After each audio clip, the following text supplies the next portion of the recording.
Hello guys! Hello, this is for Pisces. Welcome dito sa aking channel, Kapalaran 888. Welcome Pisces. Alamin natin kung anong message gabay para sa inyong lahat. So this is general reading. So titingnan natin Pisces. Ano ba ang message? This is for the first 15 days ng April. Okay. Okay, Pisces, let's check. This is for Pisces, April 1 hanggang 15 of 2026. Okay, Pisces. Okay.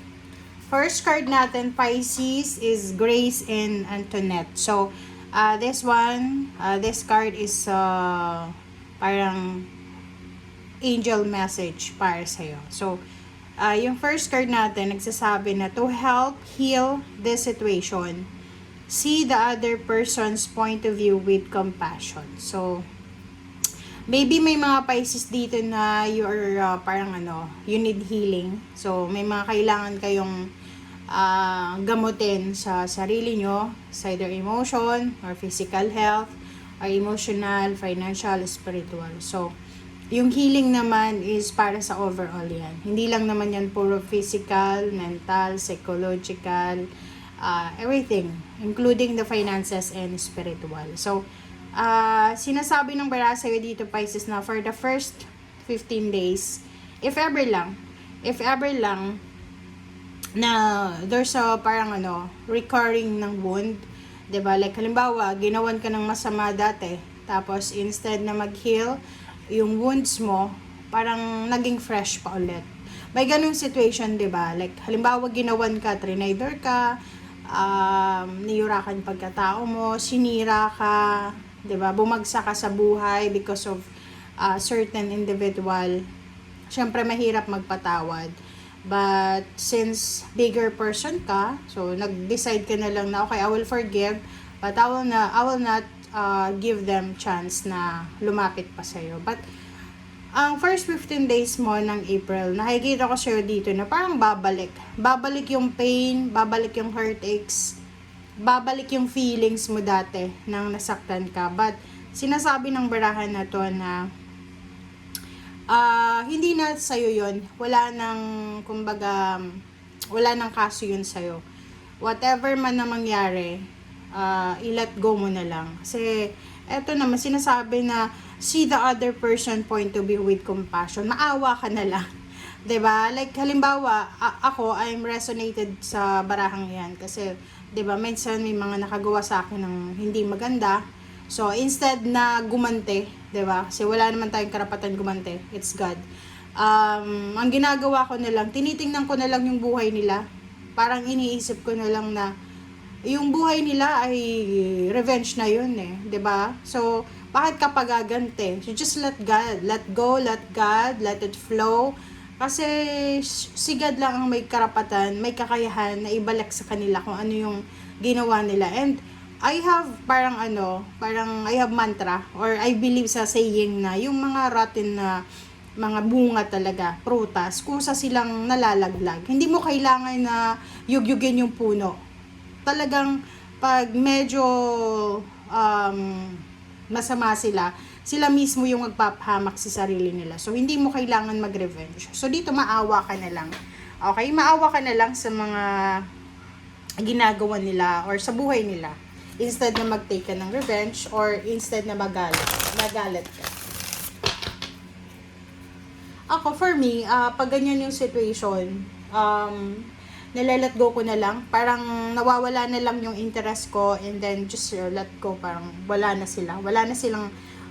akong interest, wala na yung parang, pero minsan, whatever man na nangyayari, syempre, tao ka lang, babalik at babalik, lalo na kung na-trigger yung emotion mo. Pero, at the same time, yun nga sabi ko, isipin mo na lang, maawa ka na lang sa kanila, lalo na kung situation nila ay napakahirap ng buhay na pinagdadaanan nila, diba? So, magre-revenge ka pa ba nun? Okay, na they're suffering. Okay, so let's check, Pisces. Second card natin. Second card is Raya. This is Raya, guys. um, yoga and exercise. So, napaka-importante, Pisces, sa first 2 weeks ng April, napaka-importante sa'yo na mag-exercise, mag-relax. You need to relax. Stay away. Okay, this one is a message for you. Personal message. Stay away from your past pain, heartaches, resentments, grudges. Stay away from mga walang kwentang tao. Walang kwentang tao, walang kwentang bagay. Yung mga taong hindi nagre-resonate ng energy mo, kailangan mong mag-relax. Kailangan mo mag-exercise, mag-walking, mag-yoga. Kailangan mo ng peace of mind and spiritual growth sa ngayon. So, mas mag-focus ka, Pisces, especially kung nasa Pilipinas ka or Katoliko ka, Roman Catholic. So, yung first week ng April is Holy Week. So, spend time with God. So, dito sinasabi na importante na you need to love yourself. Love yourself by taking care of yourself. Okay? Whole being, well-being yan. Okay? So, umiwas ka sa mga bagay na walang kwenta. Kasi hindi yan nakakaganda. Hindi yan nakakayaman. Hindi yan nakakaganda. Okay? Nakakamalas yan. Alright, so let's check. This is for Pisces.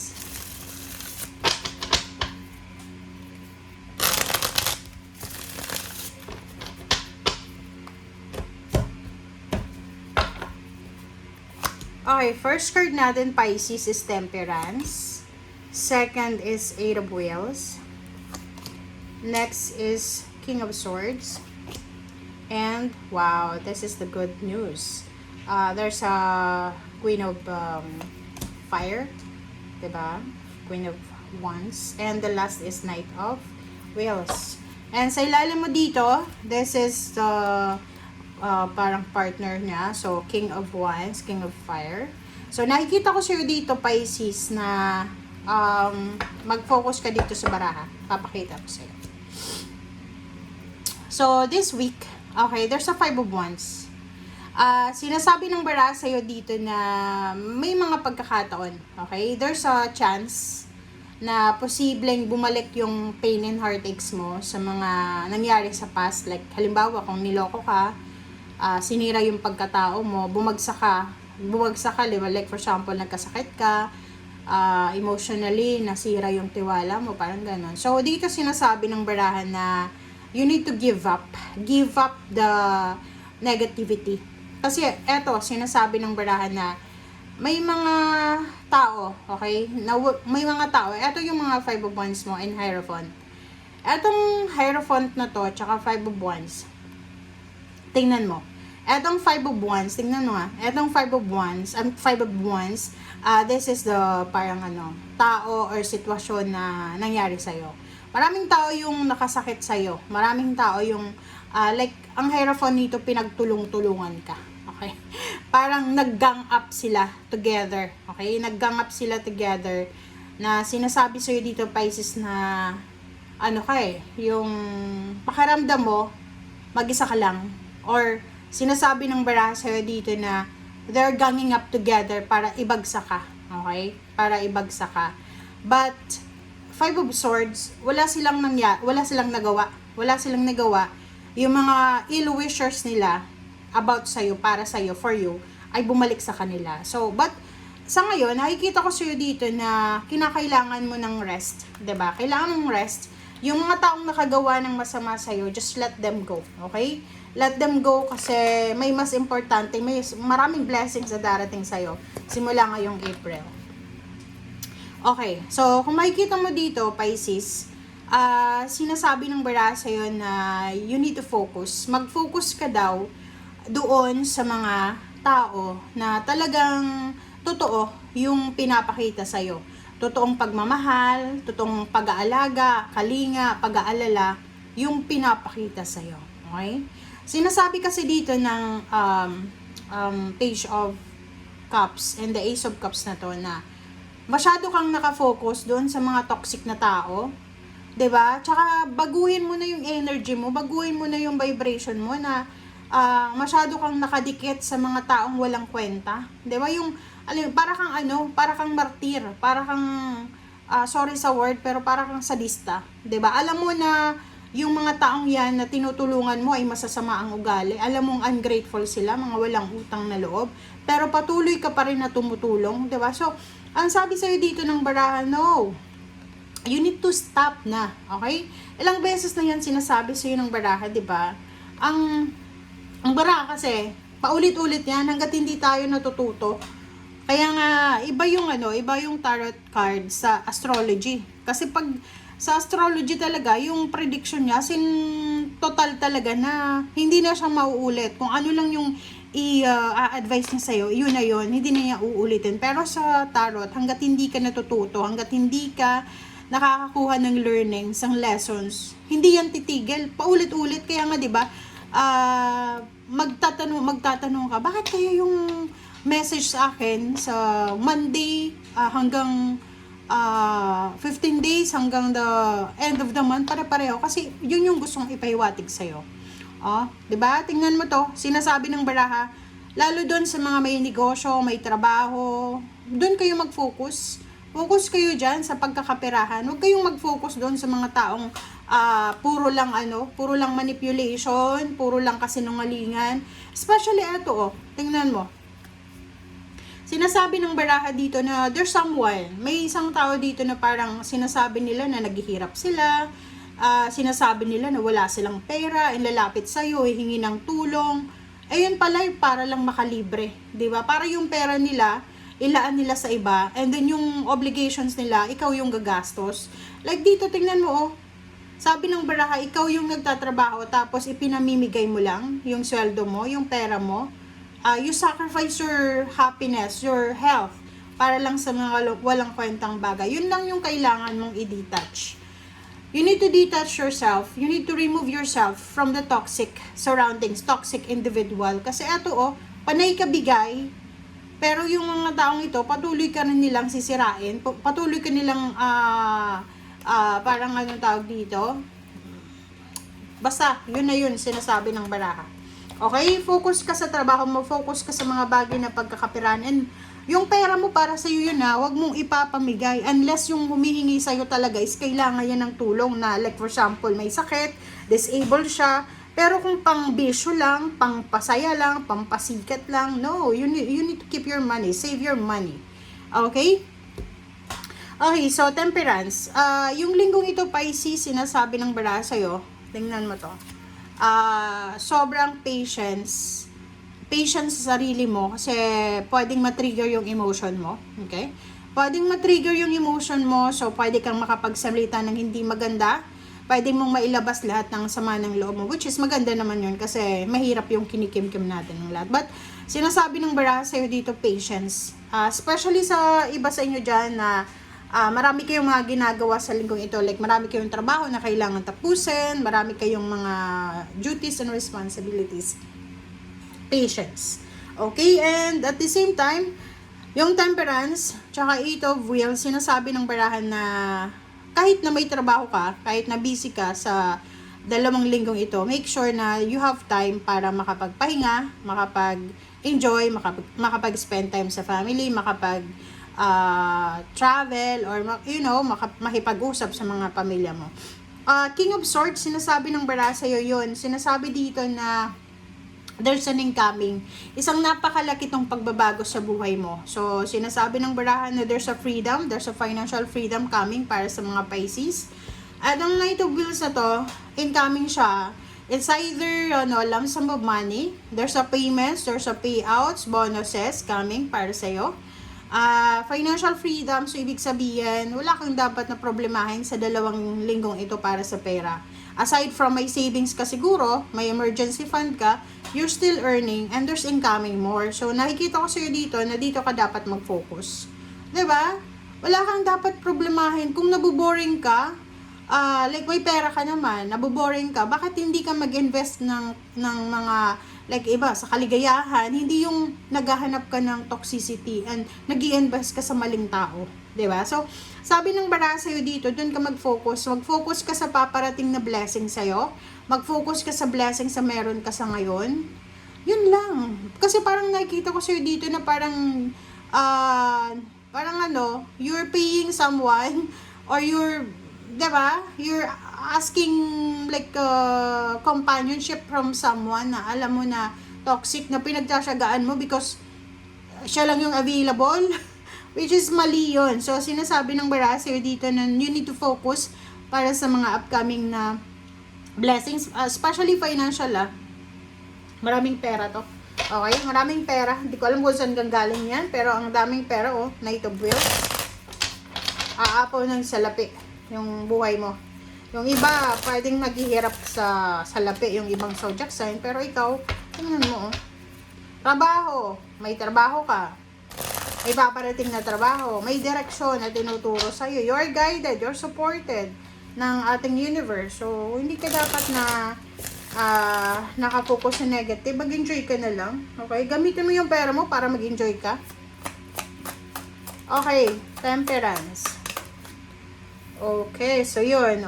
Dito naman, sa temperance na to, you have free will. Yun yung sinasabi ng Baraha. Pag ayaw mo na, kalas ka na. Diba?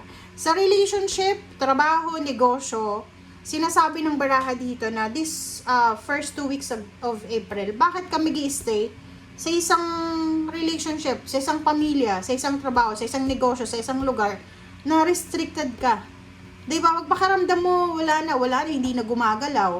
Pakaramdam mo yung mga taong nakakausap mo sa lugar na yan is masyadong toxic. Umalis ka na. Okay? 8 of Wheels. Okay, 9 of Air. Di ba? Sabi ng Baraha sa'yo dito na, di ba, kailangan mag-focus ka sa trabaho. Huwag ka nang mag-focus doon sa negativity, sa worries na yan, sa mga taong walang kwenta, past or present na situation, yung mga taong alam mo na hindi, like, naiisip mo pa lang yung pangalan nila, yung mukha nila, naiinis ka na, nag-aalala ka na, erase mo na yan, focus ka na lang sa kung ano yung pinagkakapirahan mo sa ngayon, okay? Huwag ka nang mag-isip ng mga taong yan na walang kwenta na yan, erase mo na yan sa buhay mo, okay? Okay, what's the new direction sa King of Swords? What's the new direction? Ano bang tinuturo niya sa'yo na like mga bagong source of income? Okay. Diba? Ace of Air. Inspiration, communication, adjustment. So, yun, sinasabi ng Baraha sa'yo, dito ka dapat naghahanda. Okay? Maghanda ka, Pisces, kasi you will have new inspiration, new message, any types ng communication, chat, call, email, or ano pa man. Sinasabi ng Baraha na be ready. Okay? Our next is Queen of Wands.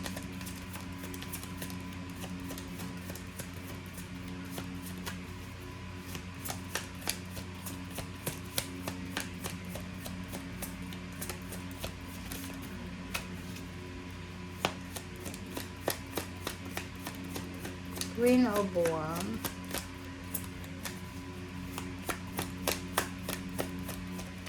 Alright. Queen of Wands. Okay, reverse. Reverse ng Four of Fire. So, sinasabi ng Baraha sa'yo dito, diba? So, naka-reverse siya. Sinasabi sa'yo dito, Pisces, na okay, you're not happy. You're not happy sa, like, sa kadugo mo. You're not happy, you're not contented sa kung sino yung mga taong nakapaligid sa'yo. Like, for example, kadugo mo, relatives, or kung sino man ito. You're not happy. Okay? So, parang sinasabi ng Baraha na kahit na, like for example, yun nga, sabi ko sa'yo, pwedeng pinagtutulungan ka ng mga tao, like kapamilya mo, kadugo mo, pinagtutulungan ka nila, but don't you worry. Okay? Hindi mo sila kailangan. Baka ikaw yung kailangan nila. Pero, kung sa usaping kailangan mo sila, no. Okay? Sinasabi ng Baraha sa'yo dito na there's parang freedom na sinasabi dito na okay nga yun eh. 'Di ba? Mas okay nga yun, Pisces, na lumayo sila sa'yo. 'Di ba? Mas okay nga yun na umalis sila sa buhay mo. Maging reverse itong Four of Fire para may freedom ka. 'Di ba? I know someone, parang ganon. May isang tao dati na nagsabi niyan sa akin na parang sinasabi niya na, you know what, if you have problem with your family, wag mong isisiksik yung buhay mo sa kanila. Kasi mas okay na nga yun na wala kang connection sa kanila, walang problema. Parang ganun. So, parang eto siya. 'Di ba? Sinasabi ng barahan na may freedom ka. Wala kang dapat alalahanin, wala kang pakikisamahan. Okay lang na kung anong chismis, anong paninira yung sabihin nila sa'yo. At least, hindi mo naririnig. And at the same time, you're free. Wala nang magagawa yung chismis na yon. Wala nang magagawa yung kwento na yon laban sa'yo. 'Di ba? Okay, Knight of Wheels. Incoming money, Pisces. Wow.